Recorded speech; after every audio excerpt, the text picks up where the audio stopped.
Hello everybody, it's been a while once again as usual. Just making it again a video to keep you guys updated on what I've been up to lately. As usual, been dealing with some health issues, nothing dramatic, but yeah, it's been a rough year overall, but I think I'm seeing the end of it. So I started working on my game again. For again those that don't know, I've been working on making my own tabletop RPG called Axiom Core. And we're about at the 4th iteration of the rules now, and I'm really happy with where we're at for the very core of the rules. So I've been working on developing the Foundry VTT system so we can playtest it, and I think at the rhythm I'm going right now, next week we might be able to do it. Might be a good reason to stream, I don't know, we'll have to think about it, but that's a possibility. But let me show you what I've been doing, because I'm quite proud of it this time. For those of you that have seen the last video, you're gonna see quite a lot of changes. Not just because the rules are slightly different, but you know, in terms of design and philosophy, it's just a step above. So we have this little character here, Future Casualty, the same as usual. And yeah, this is the character sheet with my new wound system, which I'm really happy about. It's very interesting, and I think it's right where I want it, where it's not an HP system, but it's not too tedious to track. So I'm quite happy with that. We still have Fate Tracker, Action Point Tracker. I'm still working on some of the CSS, like some of the icons right now, like very simple on purpose. And we have this new resource called Momentum that we can track here. We have all the attributes. This is very reminiscent of Warhammer, for those that have played that, where you have your base stats, your advances, and then the modifiers that can happen because of magic or, you know, equipment and stuff like that. Our sub-attributes that are being automatically calculated. For example, if I increase my strength by 5, boom, my damage modifier moves up, no problem. And underneath we're going to have some traits. So right now I made him big and dumb, doesn't really matter. This is all placeholder anyway. And yeah, you can click on items to open the description so you can see what the traits do. As a reminder, you can open this to open the item by itself, make it a quality or a flaw. Then we have the skill tab, where you're gonna have all your core skills, your expertise skills, and then there's also the attribute checks, where it doesn't really use a skill, but I put some like preset, like for example, you click on dodge, it automatically select the right attributes. And for all these, you can just roll, and that's the new roll window. So I have to work on some of the CSS again, but the overall look is there. You can check your baseball if, you know, suddenly you decide, oh wait, that's not what I wanted to roll. You can change whatever you want, adjust the value, and roll for it. The dice are a bit ugly right now, but again, I haven't worked on it. And this is the new chat roll, right? Where I can edit the result if I want, no problem. We'll keep it at 37 though. I can use a fate point if I want. With the second win option, I can add a hit or reroll entirely. There was no complication. If there was a complication, it's going to be in red, and then I can choose to either spend a point of fate to negate the complication, or accept it, but in return gain a point of fate. And then there's the roll details, where I can also deactivate some of the modifiers. Let's say I don't want the wound modifiers to apply on this. I can remove it and it automatically recalculates the roll. So that's quite nice.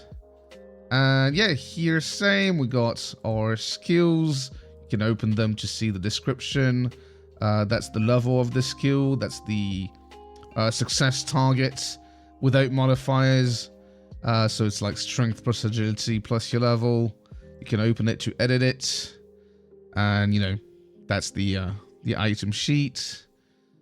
What else? We got the combat sheet where you get a recap of your armor. Then, you know, you get your melee weapon, ranged weapon, ammunition, armor. I still have to do some click handling here. For example, ammunition is not being automatically counted right now, which I want to do in the future.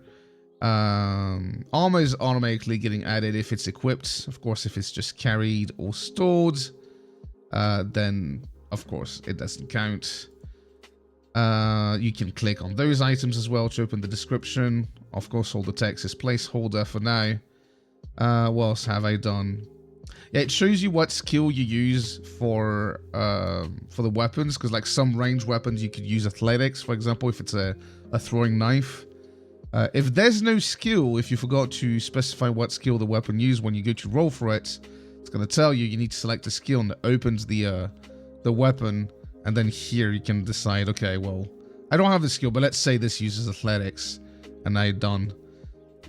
In the item, in the range weapon item, it shows you also a recap of like how the ranges are calculated. Although I think there's a slight error. I think the extreme range is supposed to be ×4 and not ×3. But that's a quick fix. And yeah, you can just roll for it. Roll D100. And that's a terrible roll with a complication as well. Boo. I don't have any of the combat stuff automated yet, so that's why it says location pending and damage pending. This is the next thing I'll be working on. It's all the combat automation.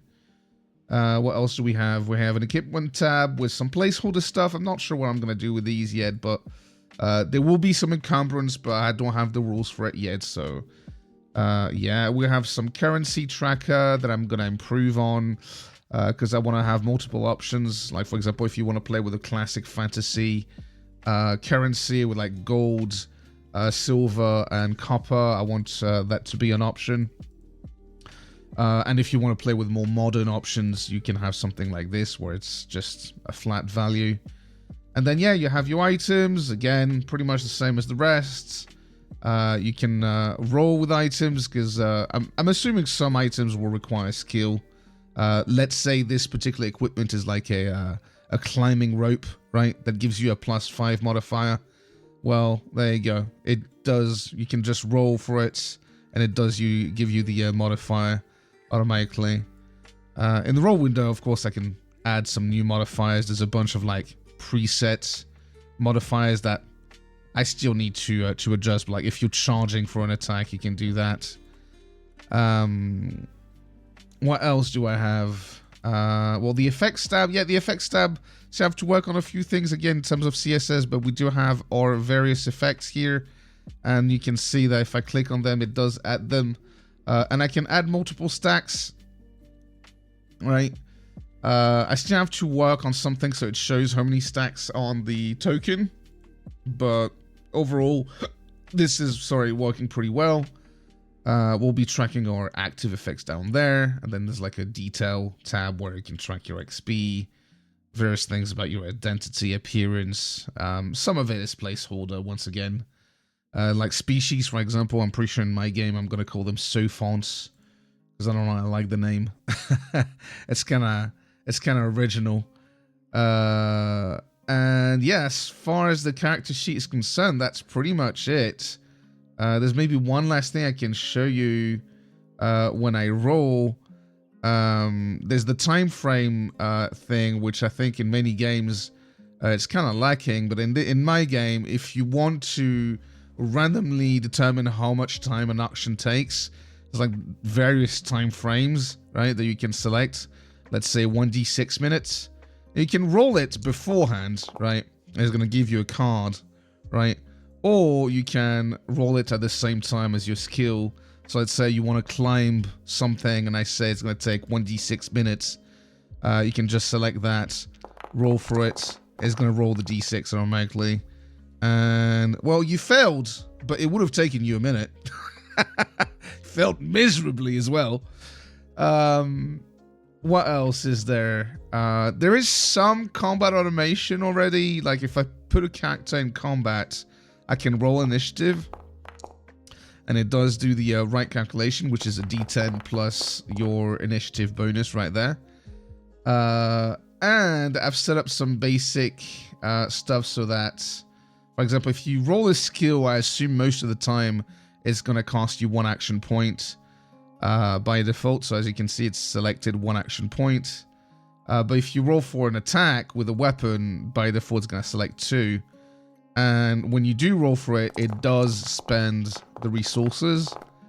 And there you go. A nice 44, which is a failure. But hey, let's say we re-roll with a point of fate. Well, that's worse.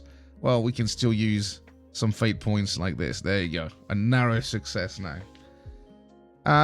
Yeah, so there you go. That's what I've been doing.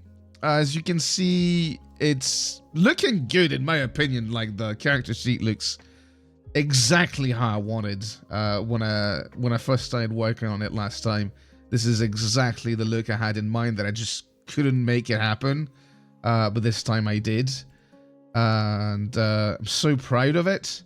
And yeah, it's, as you can see, there's not much missing for us to be able to kind of play a basic setting, right, without magic and advanced weapons, but it's basically just some combat automation where it automatically calculates the damage and applies the wounds and stuff like that. So I'm hoping that by next week, I have a few days off, not next week, the week after, I should be able to finish all this and work on a simple scenario that we can have fun with and test things out. So yeah. Anyway, I hope you had fun watching this. And I hope I see you soon. You have a good one. See ya.